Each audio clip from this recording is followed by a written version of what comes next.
Cinema actors కూడా campaign చేయడం చూస్తున్నాం. చాలా పెద్ద పెద్ద వెంచర్స్కి సినిమా వాళ్ళు మహేష్ బాబు చేస్తున్నారు, రామ్ చరణ్ చేస్తున్నారు, ఇంకా చాలా మంది సినిమా వాళ్ళు ఆ వెంచర్స్ని ప్రమోట్ చేస్తుంటారు. వాళ్ళని నమ్మి చాలా మంది కొంటుంటారు. సో వాళ్ళకేం సలహా ఇస్తారు? ఓకేనా? అది నేను ఒక్కటే చెప్తున్నా, కడుపు నొప్పి నీదైనప్పుడు టాబ్లెట్ నువ్వు మాత్రమే వేసుకోవాలి. ఈరోజు మహేష్ బాబు గారు చెప్పిండ్రానో, రామ్ చరణ్ చెప్పిండ్రానో, చిరంజీవి గారు చెప్పిండ్రానో, బాలకృష్ణ గారు చెప్పిండ్రానో, చనిపోయిన కె విశ్వనాథ్, అట్లాగే బాలసుబ్రహ్మణ్యం గారు, లేదా ఇప్పుడున్న చంద్రబోస్ గారు, వీళ్ళెవరో చెప్పిండ్రని చెప్పి మీరు ప్లాట్లు తీసుకోకండి.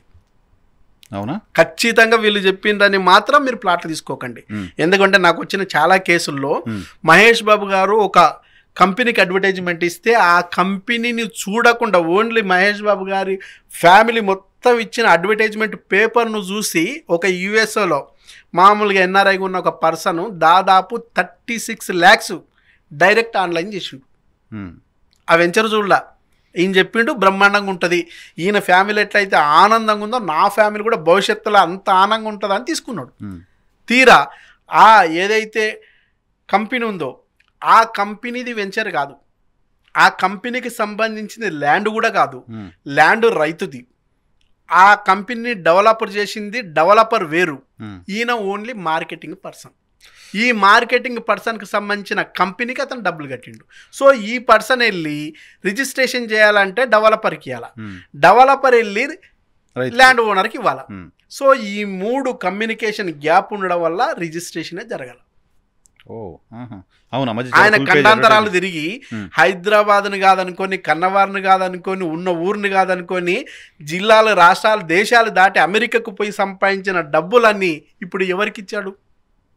బ్రాండ్ మహేష్ బాబు అనే బ్రాండ్ పేరు మీద. కానీ ఈరోజు మహేష్ బాబు ఆయన ద్వారా వచ్చి ఒక్కసారి కమిట్ అయితే నా మాట నేనే నీకు ఏదైనా మేలు చేస్తానని చెప్పేసి ఈరోజు మహేష్ బాబు హామీ ఇవ్వగలుగుతాడా? కంటి చూపుతో సెటిల్ చేస్తానే బాలకృష్ణ హామీ ఇస్తాడా? లేక బదర్ నేనున్నా నీకెందుకని చెప్పేసి చిరంజీవి అండగా నిలబడతాడా? వీళ్ళెవ్వరు అండగా నిలబడరు. ఎందుకంటే వీళ్ళు జస్ట్ యాక్ట్ చేసే వాళ్ళు మాత్రమే, దీనికి సంబంధించిన వాళ్ళు కాదు. దీనికి సంబంధించిన నాలెడ్జ్ కూడా వీళ్ళకి సాధ్యమైనంత వరకు ఉండదు. ఎందుకంటే వాళ్ళే మోసపోతున్నారు కదా, జూనియర్ ఎన్టీఆర్ మోసపోయారు, అట్లాగే జగపతి గారు, చంద్రమోహన్ మోసపోయారు, ఇంకా వెలుగులోకి రాని వాళ్ళు ఎందరో ఉన్నారు. వాళ్ళ రంగంలో మాత్రమే హీరోలు తప్ప రియల్ ఎస్టేట్లో వీళ్ళు జీరోలు అనే విషయాన్ని మీరు గుర్తుపెట్టుకోవాలి. సో ఆ బ్రాండ్ ఎవరైతే ప్రమోట్ చేస్తున్నారో వాళ్ళని బిలీవ్ చేసి కాదు, ల్యాండ్ చూసి, ల్యాండ్ డాక్యుమెంట్స్ చూసి. ఎగ్జాక్ట్లీ. మీకు ఇంకా ఎవరైనా ఏజెంట్ల లాంటి వాళ్ళు కూడా వచ్చి చెప్తే కూడా ఏజెంట్ల దగ్గర మీరు ఇన్ఫర్మేషన్ మాత్రమే తీసుకోండి. ఏజెంట్ల దగ్గర మీరు ఇన్ఫర్మేషన్ మాత్రమే తీసుకోవాలి, కానీ నిర్ణయం అనే విఘ్నత మాత్రం మీకు మాత్రమే ఉండాలి.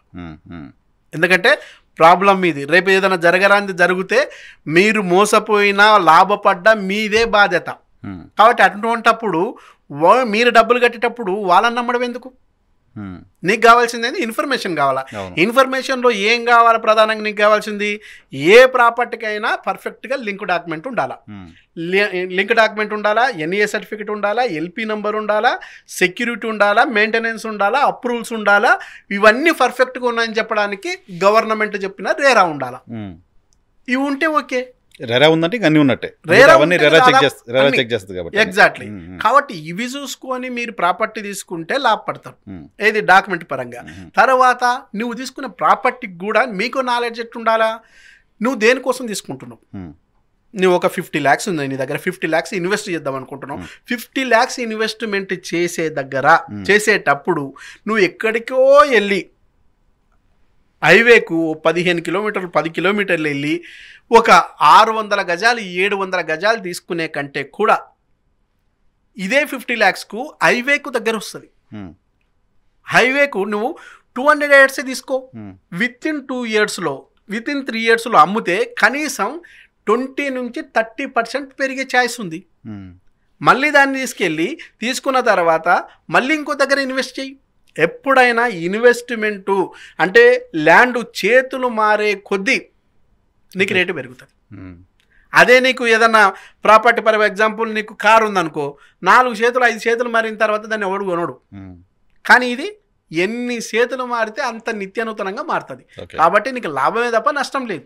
ఇంకోటి చాలామంది ఇప్పుడు సరే కొత్త వెంచర్స్ ప్లాట్లు అమ్మడాలు ఓకే, వెంచర్స్లో ప్లాట్లు కొన్న వాళ్ళు రీసేల్ లేక చాలా మంది ఇబ్బంది పడుతుంటారు. రీసేల్ ఎలా చేయాలో తెలియక ఇబ్బంది పడుతుంటారు. ఎక్కడో కొంటారు, బాగుంది, బ్రైట్గా అదే చెప్పారని, ఆ తర్వాత దాన్ని అమ్మాలంటే ఎవరిని అప్రోచ్ అవ్వాలి, ఎక్కడికి పోవాలి, ఏంటి తెలియక ఇబ్బంది పడతారు. వాళ్ళు ఎలా ఏం చేయాలి? ఇప్పుడు మన 2 రాష్ట్రాల్లో ఏపీ అండ్ తెలంగాణ తీసుకుంటే దాదాపు 1400 కంపెనీలకు పైగా ఉన్నాయి రియల్ ఎస్టేట్ కంపెనీలు.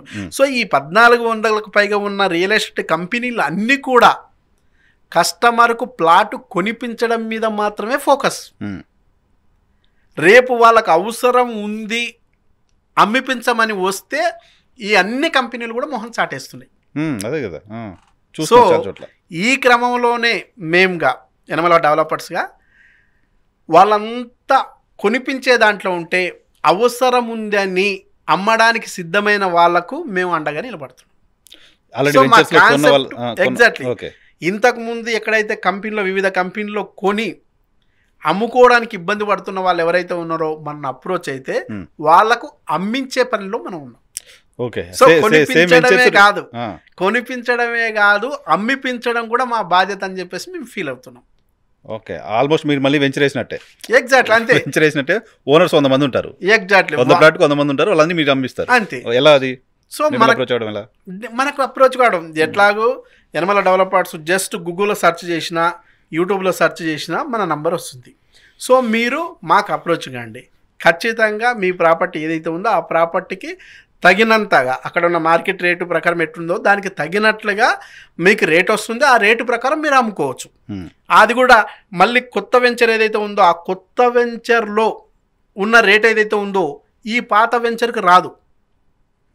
చాలా మంది ఏమనుకుంటారు అంటే పక్కనే వెంచర్ వేసారు కదా, అక్కడ 15,000 పోతుంది కదా, మాకు ఒక 12,000 13,000 అని నిప్పి అంటారు. అక్కడ రాదు. ఎందుకు రాదంటే మీకు మెచ్యూరిటీ లెవెల్ అనేది రాలా. మెచ్యూరిటీ లెవెల్ అనేది ఏంటంటే ఇల్లు కట్టుకుంటారు చూడు జనాలు, ఇండ్లు కట్టుకునే మధ్యనైతే వాస్తవిక రేట్ వస్తుంది. ఇండ్లు కట్టుకోని దగ్గర ఆ రేటు రాదు. మరి కొత్త దాంట్లో ఎట్లా వస్తుంది అంటే కొత్తది ఏం చేస్తారు, మీరు తీసుకున్నప్పుడు ఎకరా పర్ ఎకర్ 15 lakhs అనుకుంటే ఇప్పుడు తీసుకునే ఎకరా 1.5 CR. సో ఈ 1.5 CR ఎకరా దాన్ని వాళ్ళు ఏం చేస్తారు 40% డెవలప్మెంట్కి ఇచ్చి 60%లో ప్లాట్లు చేసినప్పుడు ఈ 100%కి సంబంధించిన రేట్ అంతా కూడా ఈ 60% మీదనే వేస్తారు. దీనితో పాటు మార్కెటింగ్ చేసే పీపుల్ ఉంటారు కదా, ఆ మార్కెటింగ్ చేసే పీపుల్కి ఇచ్చే కమిషన్ కూడా దీంట్లోనే ఇన్క్లూడ్ అయి ఉంటుంది. సో వీళ్ళు ఇంకా గట్టిగా చెప్పాలంటే ఒక 5 సంవత్సరాలకు పెరగాల్సిన రేటును ఆయా కంపెనీలు అన్నీ కూడా ఈ 5 సంవత్సరాలకు ముందే పెంచి అమ్ముతాయి. అట్లా పెంచి అమ్మడం వల్ల దాని రేటు 15,000 ఉంటే మనది మాత్రం 6,000 7,000కే పోతుంది. సో మీరు కూడా గుర్తుపెట్టుకోవాల్సిందంటే 10 years బ్యాక్ మీరు 70,000కో 60,000కో 100 గజాల ప్లాట్ తీసుకున్నప్పుడు దాని మీద 10 times పెరిగిందా లేదా? ఆ 10 times పెరిగిన దాని మీద ఫోకస్ చేస్తే నీకు లాభం. అట్లా కాకుండా దీన్ని దృష్టిలో పెట్టుకుని ఉన్నావు అనుకో, దీంట్లో ఉన్న ఏదైతే అంగు ఆర్భాటాలు ఉంటావో దీంట్లో ఉండవు.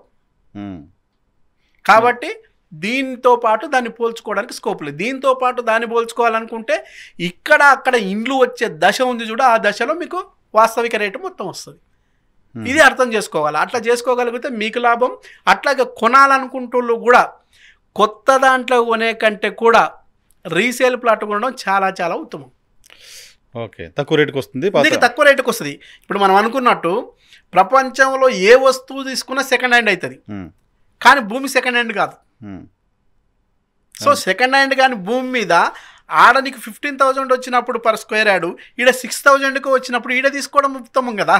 లొకేషన్ అదే కదా, లొకేషన్ సేమ్ లొకేషన్ పక్క పక్కనే ఉంటుంది. ఇంకా కొన్నిసార్లు కొన్ని వెంచర్లు అయితే వాళ్ళు 11,000కి అమ్ముతుంటారు, రీసేల్ అది 8,000కి వస్తుంది.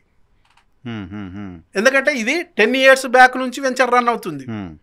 ఆ 10 years అప్పుడు ఈ వెంచర్లోనే 13,000 ఫర్ ఎకరా, ఇప్పుడు అదే 2.5 కోట్లు ఎకర ఉంది.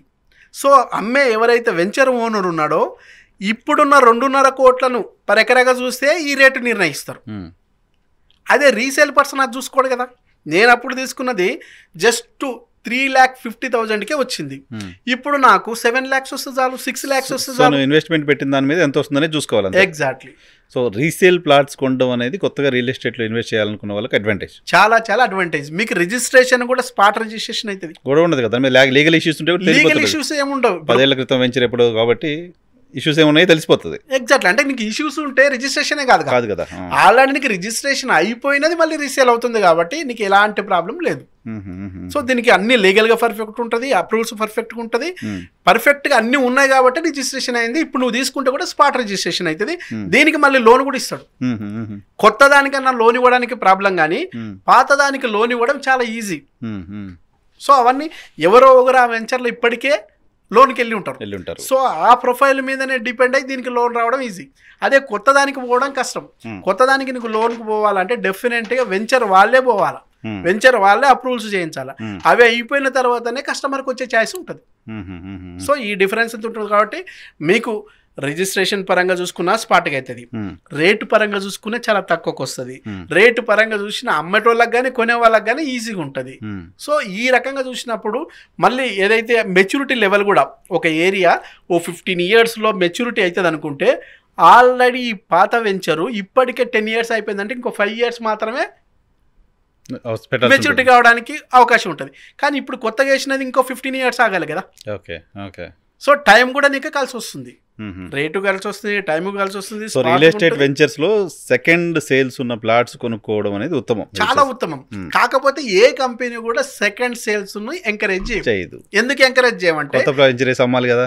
ఎగ్జాక్ట్లీ. దాంతో పాటు నీకు సెకండ్ సేల్ మీద వాళ్ళకి ఇన్కమ్ ఉండదు. సో ఇప్పుడు ఎవరైనా సెకండ్ సేల్స్కి పోయినాం అనుకో, అమ్మి పెట్టమని చెప్తే 2% కమిషన్ ఇస్తా అంటారు. అక్కడ ఒక 20,000ది 2% అంటే మహా అనుకుంటే 40,000 వస్తుంది. ఈ 40,000 మీద ఎంతమంది పంచుకుంటారు? ఓకే, మొత్తం టీం అంతా ఉంటారు. టీం దాదాపు నీకు ఎంత దశలు ఉంటుంది? దాదాపు 10 members దశలు ఉంటుంది స్లాబ్. సో ఇప్పుడు ఆర్ఓనో, ఆర్ఎం అని, ఏఎస్ఎం అని, డిఎస్ఎం అని, ఎస్ఎం అని ఇట్లా చూసుకుంటూ ఉంటే దాదాపు 10-15 దశలు ఉంటే 15 దశలకు ఒక్కొక్కరికి 2% లెక్క పెట్టుకున్న 30% అవుతుంది. నువ్వు ఇచ్చే 40,000 ఏ రకానికి వస్తాయి? సో కొత్త వెంచర్స్లో మార్కెటింగ్ చేసే వాళ్ళంతా ఈ 30% కమిషన్ మనం బేర్ చేస్తున్నాం. అంతే కదా, డెఫినెట్ అది బేర్ చేయాలి. చేస్తున్నావు కాబట్టే 5 సంవత్సరాలకు పెరగాల్సిన రేటును ఇప్పుడే పెంచి అమ్ముతున్నావు. ఓకే, ఇలా కాకుండా చాలా వెంచర్స్ డైరెక్ట్ నెంబర్స్ ఇస్తుంటాయి. సో అంటే ఆ బ్రోకర్స్, ఏజెంట్స్ ఎవరు సంబంధం లేకుండా డైరెక్ట్గా రియల్ ఎస్టేట్ వెంచర్ ఎవరైతే వేస్తారో వాళ్ళ నెంబర్స్ ఇస్తుంటాయి. వాళ్ళని డైరెక్ట్గా అప్రోచ్ అవుతే రేట్ తగ్గించే పరిస్థితి అప్పుడు కూడా ఉండదు కదా. అప్పుడు ఇంకా ప్రాబ్లం ఉంటుంది. ఎట్లా? నీకు అమ్మిచ్చే పర్సన్ ఎవరైతే ఉన్నారో, ఇప్పుడు ఈరోజు మహేష్ బాబు చెప్పినా, జూనియర్ ఎన్టీఆర్ చెప్పినా, పవన్ కళ్యాణ్ చెప్పినా, లేదా రామ్ చరణ్ చెప్పినా, చిరంజీవి చెప్పినా, ఎవరు చెప్పినా కూడా ప్లాట్ తీసుకుంటే బాగుపడతారు, ప్లాట్ తీసుకుంటే డెవలప్ అవుతారు, ప్లాట్ తీసుకుంటే బాగుంటుంది అని చెప్పినా కస్టమర్ అనే పర్సన్ ఎందుకని చెప్పేసి ఆయా కంపెనీలకు డైరెక్ట్గా వెళ్ళడు. ఆయనకు కూడా తెలుసు రేపు జరగరాంది జరిగితే వీళ్ళెవ్వరు వచ్చి నాకు తోడుగా నిలబడరు. ఎవరన్నా వచ్చి తోడుగా నిలబడతారు అనుకుంటే నా ఇంటి పక్కన ఏజెంట్ ఉన్నాడు చూడు, ఆయన నిలబడతాడు.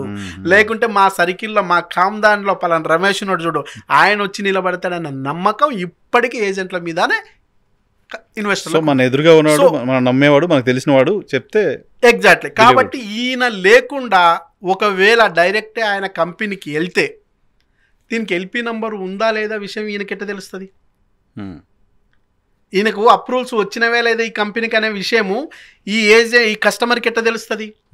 కాబట్టి ఏజెంట్ పాత్ర అనేది నీకు ఇష్టం ఉన్నా ఇష్టం లేకపోయినా అత్యంత అద్భుతమైన పాత్ర. అసలు రియల్ ఎస్టేట్ అంటే, రియల్ అంటేనే ఒక నిజం, ఒక నిజమైన స్థిరమైన ఆస్తిని ఎలాంటి లిటిగేషన్ లేకుండా అమ్మే పర్సన్ నుంచి కొనే పర్సన్కి బదలాయించే ప్రక్రియలో అత్యంత అద్భుతమైన పాత్ర ఏజెంట్ పాత్ర. సో ఈ అత్యంత అద్భుతమైన పాత్ర ఏజెంట్కు ఉంది కాబట్టి ఏజెంట్ని ఇప్పటికీ జనాలు నమ్ముతున్నారు. అయితే ఈ ఏజెంట్ కూడా గతంలో చేసినట్టు బ్రోకర్ మార్కెట్ చేయకుండా ఇప్పుడు పక్క ప్రొఫెషనల్స్ ఈరోజు రియల్ ఎస్టేట్లకు మోసం చేసేనే ఉంటుంది కానీ ఏజెంట్లు మోసం చేయలేరు. ఎందుకు మోసం చేయలేరు అంటే, వన్స్ ఒకసారి మోసం చేసిన అనుకో ఈయన బ్రాండ్ ఆ రోజుతో కొలాప్స్. ఈయన బ్రాండ్ లైవ్గా ఉండాలంటే ఈయనకు క్యారెక్టర్ ఉండాలా. ఆ క్యారెక్టర్ మోసం చెయ్యడు అనే ఒక క్యారెక్టర్ ఉండాలా, సబ్జెక్టు బాగా తెలుసు అనేది ఒక ఉండాలా, ఈయన ఏం చేసినా మన మేలు కోసం చేస్తాడనేది తెలిసి ఉండాలా. ఇవన్నీ ఇప్పటికీ ఏజెంట్లలో జనాలు చూసుకుంటున్నారు కాబట్టి ఈయనని తీసుకొని పోతారు. ఒకవేళ ఈయన లేకుండా పోతే చాలా కంపెనీలు ఇంకా మోసం చేయడానికి స్కోప్ ఎక్కువ. ఓకే.